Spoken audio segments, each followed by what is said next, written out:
এই ভিডিওটি এগৰাকী খাই কাম নোপোৱা অশিক্ষিত নিবনুৱাই ধেমালিৰ চলেৰেহে প্ৰস্তুত কৰিছে। ভিডিওটি চাই যাতে কোনো বিশিষ্ট ব্যক্তিৰ অন্তৰাত্মা আহত নহয়। ধন্যবাদ।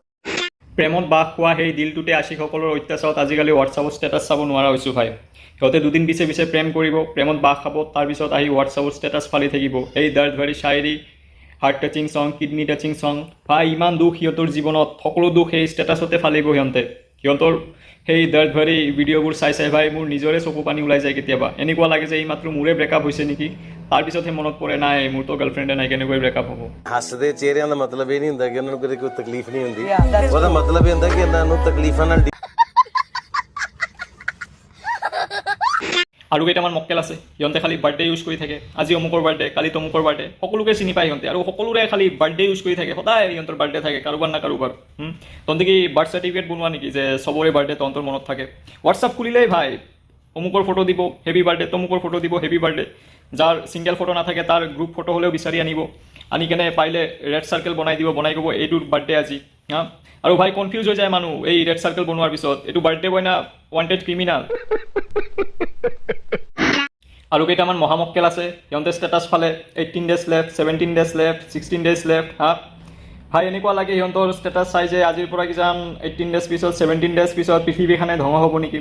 আৰু সিহঁতক যদি সোধা যে আজিৰ পৰা 18 ডেজ পিছত কি হ'ব, মানে কি এই বিশ্ব ব্ৰহ্মাণ্ডখনত ইমান ডাঙৰ কাৰ্য সম্পন্ন হ'বলৈ গৈ আছে 18 ডেজ পিছত, সিহঁতে ভাই নকয়, ক'ব এইটো টপ ছিক্ৰেট, এইটো ক'ব নোৱাৰি সকলোকে। তেনেহ'লে যদি টপ ছিক্ৰেটে হয় কিহৰ ষ্টেটাছ ফালি আছা তহঁতে ইমান দিন ধৰি।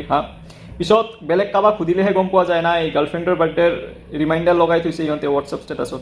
নিজৰ বাৰ্থডেৰ খবৰ নাই ভাই সিহঁতে, ফেচবুকৰ পৰা নটিফিকেশ্যন আহিলেহে গম পায় সিহঁতৰ বাৰ্থডে বুলি। কিন্তু সেই গাৰ্লফ্ৰেণ্ডৰ বাৰ্থডে অহাৰ লগে লগেই একমাহ আগৰ পৰাই 18 days left, 17 days left, 16 days left. আৰু কিছুমান আংকল টাইপ মানুহ আছে, সিহঁতৰ কামেই হ'ল গুড মৰ্ণিং আৰু গুড নাইট মেছেজবোৰ ফৰৱাৰ্ড কৰা। ৰাতিপুৱা হ'লেই গুড মৰ্ণিং, ৰাতি আকৌ গুড নাইট। আৰে আমাৰ গাঁৱৰ ফালে সময়মতে দিন আৰু ৰাতি হৈ যায়, আপুনি কিয় ইমান কষ্ট কৰিব লাগে দিনে ৰাতিয়ে?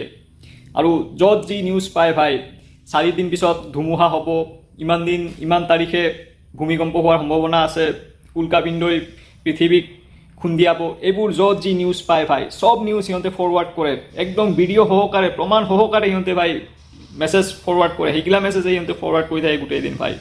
ক'ৰ কি নিউজ পাত্তা নাই কোনো। আৰু কেইটামান আছে যিসকলে দুদিন পিছে পিছে হোৱাটছআপত গ্ৰুপ বনায়, আজি অমুক গ্ৰুপ, কালি তমুক গ্ৰুপ, সকলো গ্ৰুপতে আপোনাক এড কৰিব। আৰু যদি ওলাই যায় তথাপিও বেয়া পায়, কি কৰিব আৰু।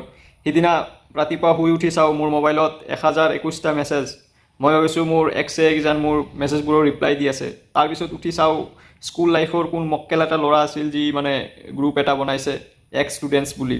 মই ভাবিলোঁ ঠিকে আছে গ্ৰুপ বনাইছে, ৰিউনিয়নৰ কথা চলিব চাগে, আমি সকলোকে লগ পাম, সেইবোৰ ভাবি আছিলোঁ। আৰু সেই গ্ৰুপ ভাই ৰাতিপুৱাৰ পৰা গধূলি যাই পাওঁতে পাওঁতে ভাই এক্স ষ্টুডেণ্ট গ্ৰুপ যাই কেনে ভাই ছানী লিঅ'নী ফেন্স ক্লাব হৈ গ'ল।